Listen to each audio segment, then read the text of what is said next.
Well, Joe Biden is in Poland doing his semi-literate Winston Churchill imitation. His own country doesn't seem to be improving. Thousands of Americans in East Palestine, Ohio, for example, are worried about their health and their finances. Fox's Garrett Tenney just spoke to one of them. Half a mile down the tracks from where a Norfolk Southern train derailed, Chris Ramoldi says, like a lot of people in this town, he's stuck. I do roofing and siding for a living. Are you going to want to put siding and a new roof on your house that your property values are dropping? So my future's uncertain as far as my business in this town. Chris also isn't convinced the air inside his home is safe, despite testing by the railway last week. His family's health issues haven't gone away, and yesterday he says his fiancée found an oily sheen on top of their dehumidifier's water. So that tells me that if this chemical sticks to water, my dehumidifier's taking water out of the air in the basement, it's obviously still there. So as all this is going on, the transportation secretary, who's supposed to be preventing train derailments, hasn't bothered to visit East Palestine, Ohio, more than 2 weeks after the derailment, more than 2 weeks after authorities lit the toxic chemicals on fire. He doesn't have time, but he does have time to do morning shows. He just did. When are you going to go to East Palestine?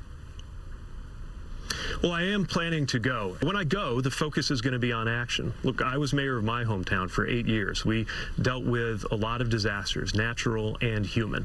And one of the things I noticed very quickly is that there's two kinds of people who show up when you have that kind of disaster experience. People who are there because they have a specific job to do and are there to get something done, and people who are there to look good and have their picture taken. When I go, it will be about action on rail safety.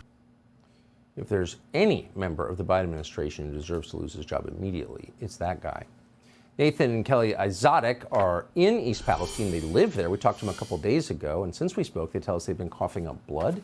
So we want to get an update from them. Nathan and Kelly join us now. Thank you both for coming on. Nathan, first to you. Coughing up blood. Yes, Tucker. It was days after the incident, and it would have been the Sunday. And I woke up in a very horrific coughing spell, almost like a bronchitis or pneumonia type. And yeah, I don't know if it was just from the coughing fits or what, but spats of blood did appear that night. And a few days later, obviously, we evacuated town. It resided and went away, but that was one of the side effects. How old are you? I'm 30 now. Just turned 30 back in February 16th.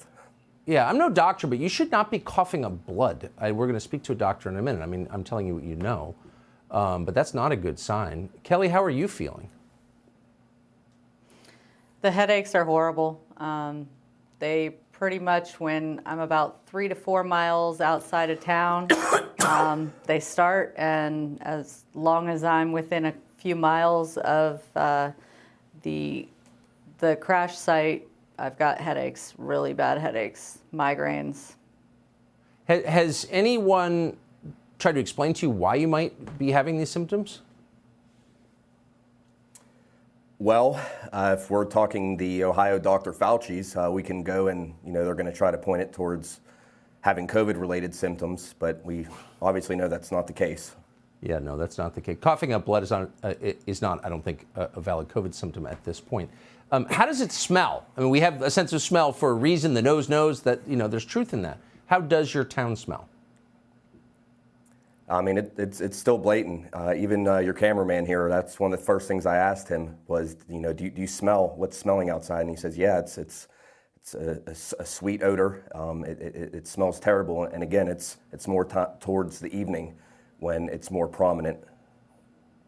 Yeah, I hate to ask you about money, but I can't resist. I mean, what about homeowners in East Palestine? Like, you got to think that their home values are bottoming out. Go ahead.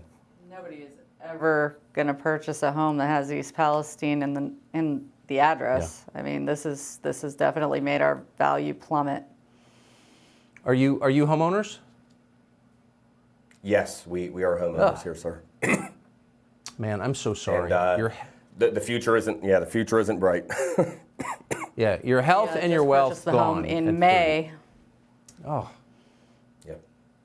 I'm sorry. I'm really sorry. But we appreciate the update from both of you tonight. Nathan and Kelly Izotic. Thanks. Subscribe to the Fox News YouTube channel to catch our nightly opens, stories that are changing the world and changing your life. From Tucker Carlson Tonight.